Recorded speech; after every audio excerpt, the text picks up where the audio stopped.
So you've done the self-help and you've dipped into some personal development, but now you ask the question, now what? What can you do? Well, if you want to escape the apathy, step right this way. So twice a year, I teach a course called Autonomy. It's a 12-week personal development and training course. What people get out of it is multifaceted. There's curriculum, there's exercises, there's camaraderie, you make new friends. There's a whole lot of interesting things. We're going to hear a sample from the course right now, and let's take a look at the value these students are getting. There's a good quote that's like, when you have a hammer, everything looks like a nail. And so whenever like I hear of like something like that, like when I first when Justin was trying to like put me onto this concept and like really showing me it, and I could feel like I felt it intuitively, like, and so I keep going back to that term, like intuition, like, you know, like you feel something out and you go like, that doesn't feel right. But it's like logically I couldn't figure it out. I was like, I don't really get it. I'm like, and I noticed it too when I was like particularly trying to learn things like heavily. Like I don't think by any stretch of the imagination that I'm mentally disabled at all. And I like could feel like when I was like interacting with certain things, I was like, yo, I'm reading these words, but I don't know how to integrate them like Lego blocks to build something. Yet I see other people doing that and basically like playing like life like a video game. Yet I'm looking at the same thing and I can't. So I was like, oh, I'm just an artist. Like I'm intuitive, I'm feeling like, all right. And I have that element, but like I also have this cerebral part of my mind that's like, yo, like I'm trying to like build this, but I don't know how to build it. I don't know how to connect the blocks. I would guess that the difference between you and the people that are doing it is they have a vision of something they're trying to build, and then they've identified resources to do that, and they're off to the races.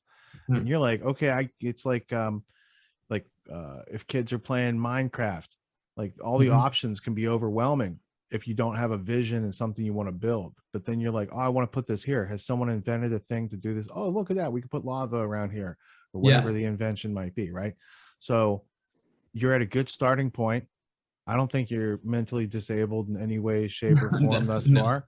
And I think you are yet to be mentally super enabled, which is where you learn how to make those visions and then build those things out. And if you don't have the tool to make the thing and you can't invent it, you have a contest and have someone else do it, right? Absolutely. There's a lot of different ways to get to those unconquered steps, those challenges, to overcome them and these sort of things, right? But it all starts with seeing something better than what you have around you, right? Yes. A lot of times. And I noticed that, yeah. I didn't mean to interrupt you, but I noticed that, like, particularly observing going through the obstacle course. And I could like soak that in. I'm like, okay, there's something here. Particularly the work with the Trivium. I think that's how you say it. Oh, Trivium. Yeah. Trivium. Yeah. And that hit me like a bag of bricks. I was like, I want to learn that. But I do want to tie back to this last question that I had, which was, how do you make sure that you're not like, whenever you're looking for something and looking for evidence, that you are not seeing everything for a nail when you have a hammer? And I know that's like that's a thing, that's a trap I think anyone can fall into.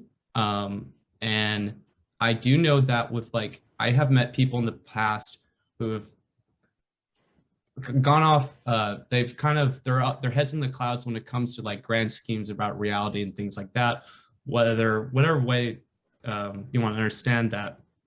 And like, they see everything through that lens. It's like, oh, this is like, I see it through this lens. And I go, okay, well, how do you make sure that what you're seeing is accurate and what you're seeing is actually a connection, not just say a coincidence, but you're imposing the meaning onto it. So where you're actually seeing that for what it is, because I'd see that also with like, I originally came to that question when I watched Jordan B. Peterson, because he sees very deeply into meanings with the psychology of the mind. It's like, it's incredible.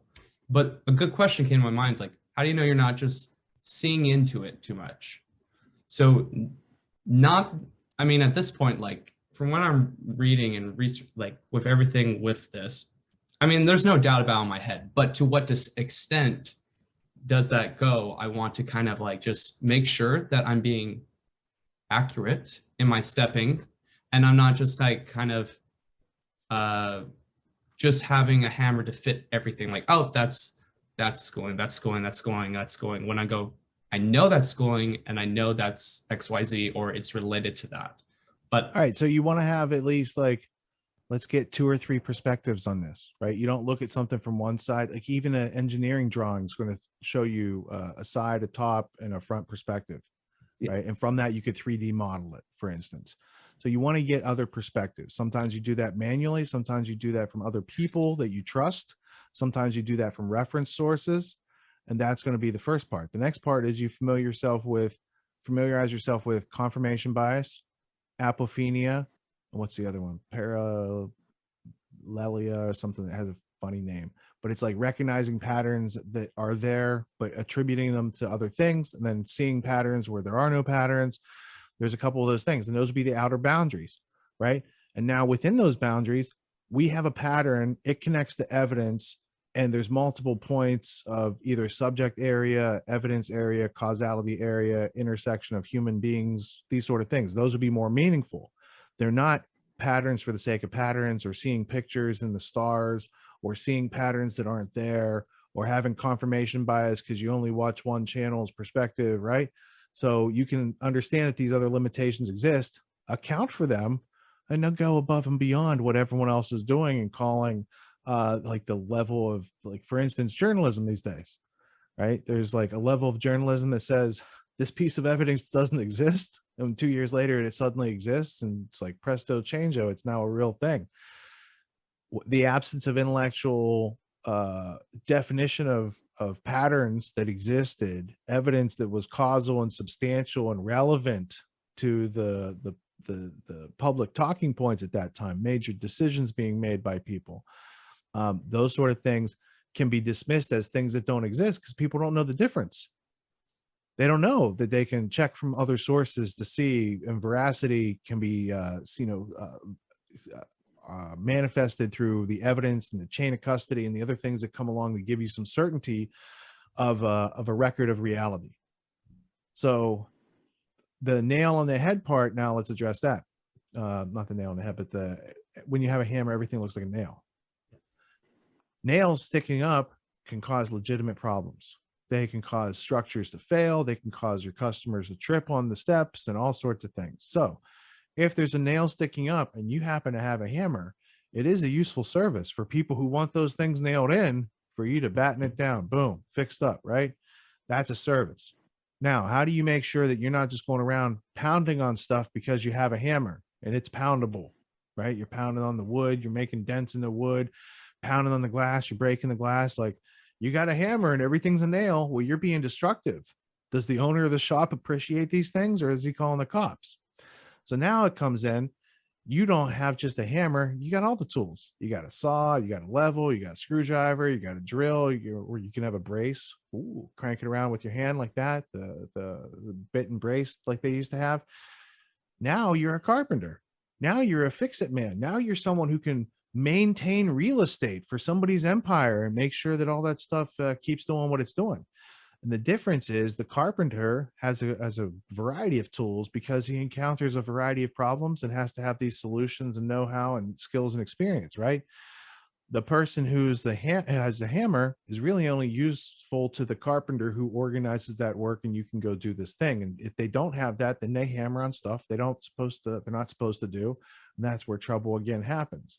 So it's not just about looking at things through that microcosm lens. It's about the meta lens through which you could see basically everything as well. It's like a wide angle lens. And so if you just use the lens of freedom and slavery, there's a whole lot of discernment that just takes care of itself. And now you don't have to worry which kind of slavery is good. Neither type of slavery is good, right? And any type of freedom that doesn't take away someone else's freedom and make them a slave is also good. That can go on as well. And now you have a lens set that can give you the meta view on the reality. And that if you want to zoom down in, you can still get to the specifics. What is actual? What is factual? What is substantial? What is evidence? What is hearsay? What is rumor? What is there to be dismissed? What is psychological warfare? What is all this propaganda, right? We have to be able to identify that and dismiss it. And that comes back to the trivium part. Trivium means where three roads meet.